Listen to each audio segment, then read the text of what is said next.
Hey guys, how are we? Hope you're well. Still a little bit chilly here in Athens, and not as bad as what it was though. That weather event was really something, and it just was unrelenting for about a day. So quite extraordinary. So the Greek government has allowed people to enter Greece now with a RAT, a rapid antigen test, taken 24 hours before entry. Still no requirement to quarantine like Australia. And I did see that a New Zealand journalist who has fallen pregnant and subsequently fallen foul of the Qatar law, falling pregnant outside of wedlock, has been denied entry into New Zealand. So good to see the New Zealanders looking after their citizens. She's now taken the extraordinary measure of seeking asylum with the Taliban. Why you would do that, I have no idea. So really strange stuff going on there. But anyway, that's the strange world in which we live at the moment. The crypto market seemed to have bounced back at this stage, which is good. I assume that it would. And I'm expecting it to actually go up further as the US has basically increased or indicated that they'll increase interest rates, and they haven't really given any clear indication as to which direction they're going to move. And I think that the only way that the US can move now, and we've known this for a while, is up. The interest rates will have to go up. I mean, they've got officially 7% inflation in the US. I know if you look at a couple of websites like Shadow Stats, they're sort of talking interest rates up in the teens and early 20s. I mean, these guys are classical economists and economic pundits, and they go off what I go off, which is basically the traditional economics, not this sort of pseudo crap that people see at the moment. For example, in Australia, they changed using the U14 to the U6, I think it was, which is the unemployment figures. Six factors to unemployment, whereas in classical economics, it used to be 14. And they used to include casual and part-time employees as being unemployed because they're not gainfully employed. Being casually or part-time employed, you're not gaining anything, you're just getting by. It's a Mac job, and that seems to be where a lot of the economy in the developed world in the West is going. So this is not a good thing, and we've known this for a while, and it really is just an indicator that the West is on its way down in a big way. But the big thing that we're watching at the moment is China. China's indicated that they're under severe financial difficulty at the moment. Even Xi Jinping President Xi, has come out and said that in the World Economic Forum that they strongly advise that the US does not increase interest rates. I mean, they're in big problems, but we've known that for a while. I remember doing advisory work, probably 2013, and basically bringing out a lot of facts around China. People were talking it up back then, like they're talking it up now. And, you basically, when you understand the fundamentals of China, you understand that it's unsustainable in the long run. And there was nothing good to be gained by that. We saw the same thing sort of happened with Germany pre-World War II. And Anyway, look, I don't want to go down that path, but certainly watch this space with China. But what does that mean for relocating? And I really would sort of strongly suggest that take that into consideration when you're considering where to relocate to.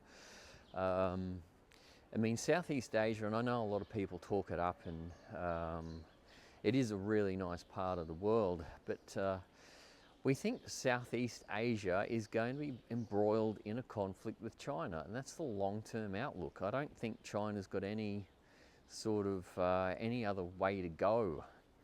There were build-ups with Vietnam and China last week, and the Chinese started to throw stones and sticks at Vietnamese workers trying to deal with a few dam issues on their territory, but on the border. And the Chinese didn't want the Vietnamese on the operating anything near the border. And so there's video online around that, which just looks ridiculous. But China has some real issues, particularly with India, Vietnam. They've got some major conflicts on their borders, and at the moment Iran is supplying oil for China, but if that ceases, you could see India tighten a lot of the access for China in regards to accessing oil. And that's basically the same thing that drew Japan into a war in World War II. The West basically prevented Japan from accessing oil, and the Japanese were left with no other sort of option but to, attack Pearl Harbor. Anyway, that's the theory. Anyway, so I just think that's where these things are going at the moment, and it may take another year, it might happen next week if Russia goes ahead. So interesting times at the moment. I certainly am not optimistic in regards to where things are going. So not that I want to be pessimistic, but there's no other option at the moment. But certainly keeping an eye on China, and I think things will play out in that sort of area. Russia, everything's sort of been pointing to Russia going into Donetsk in Ukraine. But as someone pointed out, that the troops that are on the border, the 125,000 troops that are on the border with Ukraine, are not Russia's die-hard Wagner mercenaries. These guys are conscripts, and these guys are there because they have to be there. They've been conscripted into the army, and it's another thing to sort of have the Wagner private mercenaries, or that function of the Russian military in there. So we don't have that at the moment. So it sort of indicates that Russia is not seriously looking at entering Ukraine. That seems to be the consensus at the moment. And if Wagner, or the Wagner mercenaries, pull out of Syria and other places and relocate to Ukraine, then or the border of Ukraine, then you might, draw a different conclusion. Anyway, so I think we might be all right in that aspect. In regards to relocating, we're still waiting to sell our property, and we've had a few offers on our property. But once that sells, then we'll figure out where we're going to go. Mexico is still on the cards, but we're not 100% sold on that. Someone suggested to me the UK the other day because they've removed all their restrictions. I'm still not convinced about the UK. I think they've been a bit of a police state for a long time, a lot of surveillance and a lot of strange laws that you can fall foul of fairly easy over there, so I'm not quite interested in the UK.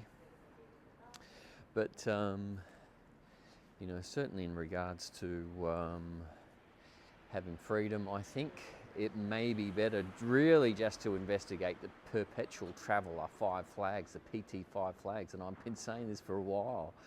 I don't think there's going to be a really safe place to go to for some time, and it's really playing things by ear at the moment and setting things up along those sort of along those lines. I think if you sort of are looking for your Shangri-La, it's going to be very difficult to find it at this point in time. So yeah, anyway, that's my opinion on that. I haven't done a lot of videos lately, and it's purely because I've been focused on doing other things. One of the things I'm learning at the moment is JavaScript, and I've been working pretty hard to get JavaScript done, and really during this time what you want to do is basically rejig your skills. You want to have other skills and capacities, and you want to be able to learn those things, and the reason why I say that is that it could be difficult to earn money in this new era, right? And you may not be able to earn money because of different locales. So it doesn't matter how old you are, you can still learn new skills, and learning how to develop web-based things is actually a good skill to have, and you can do it. You can do it if you are strategic about learning a new language. Then go for it. So one of the things that I sort of focused on originally was HTML, which is quite easy. I learned that in 15 minutes. HTML is really basic. The other option to that is Markdown, which I know a good friend of mine, Donovan, uses Markdown. Then the next thing that you want to learn is CSS, cascading style sheets. That's not as easy to learn, but it's not that hard. And then the next thing, because that's cascading style sheets, basically makes websites look pretty, right? So the next thing that you'll want to learn after CSS, so you might have 3 days tied up there, is basically learning like JavaScript. JavaScript might take you a couple of weeks. It's taking me probably a week or so at this point, but JavaScript is going to allow you to embed dynamic things in a website. So that's going to basically allow you to develop things. And if you've got a website that has dynamic functionality, right? So you might have an online course, or you might have an app embedded that tells people the weather or something like that. Give people a reason to visit your website, and you start to get some decent traffic. You've got an income stream. And so as I said, this is really important to start thinking. This is my favorite shop. It's a tech gadget shop. And anyway, but my wife would kill me if I bought anything from there. But yeah, anyway, that's the things to do at the moment. I know, you know, it's a lot to sort of take in, and you might say, Dave, you're off with the fairies, but I'm telling you, you need to start thinking down these lines of, okay, where do I need to relocate to, and what am I going to do when I get there? Just even if you can just provide enough to provide for yourself to rent a property and buy food and put a little bit of money aside.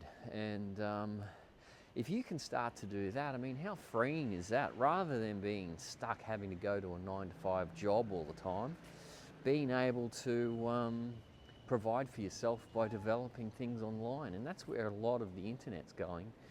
I know a lot of people like the idea of developing or selling merchandise online. And originally I thought about that as well, but I just couldn't think of anything worse. Particularly having to handle product. And like I've got friends that have made millions off selling products online, and you know, all the best to them. It's a lot of work. They employ staff to basically package their stuff and send it out, and the returns and all those sort of issues. So if you can develop stuff online, then that really is a much better option in my opinion. So anyway, just food for thought. There are options on doing that, and it is a lot more achievable than what you probably think.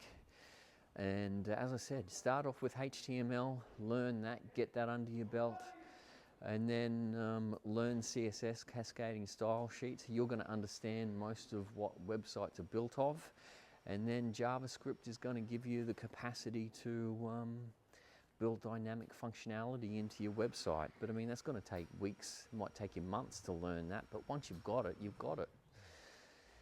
So so the other thing that you'll want to learn, there's a few attributes to this, and once you have all that up and running, then you may want to learn or get your head around SEO, search engine optimization, and you might even just start off with WordPress, and that's certainly where I started off with.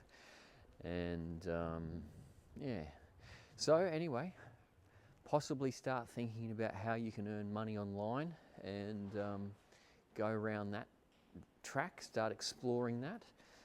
You can do it. It's achievable. I've met some people who are real idiots, and I just sit there in absolute amazement at how they actually earn so much money online, when I just sit there and think, you're a nincompoop. But anyway, they do it.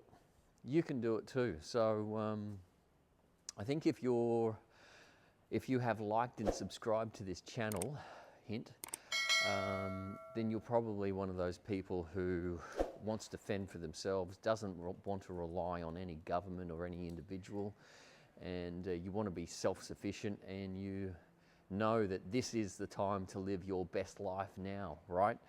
It's not tomorrow, not going to happen next week, next year, next decade. Today is the day. So start putting those things in action and get onto it. You know, it's like a friend of mine said to me the other day, you know, you just literally, when you're building a website or trying to learn something new, you just do one chunk at a time. Just do one little section at a time. You can do it. And look, millions have done it before. You can do it too. So don't be fooled into thinking that it's all too hard and you can't do it. There are very, very good tutorials online on YouTube, etc. And so there's heaps of options. So get onto it, learn it, and once you start getting some traction and putting things together, you won't look back. All right, guys. Well, that's enough for this video. I've spoken too long anyway. So I'm looking forward to summer being here soon. I think we've got the most of winter out of the way. I think we've got February. It can still be a bit cold here in February, but I'm believing that most of that's out of the way. Apart from last week, we've had a pretty mild winter, so yeah, so let's hope that February is a bit warmer and we head into a nice warm spring. All right, guys, thanks so much for watching, and I will do another video soon. I've been a bit slack lately, but anyway, we'll get onto it. All right, stay positive, and we'll speak with you soon.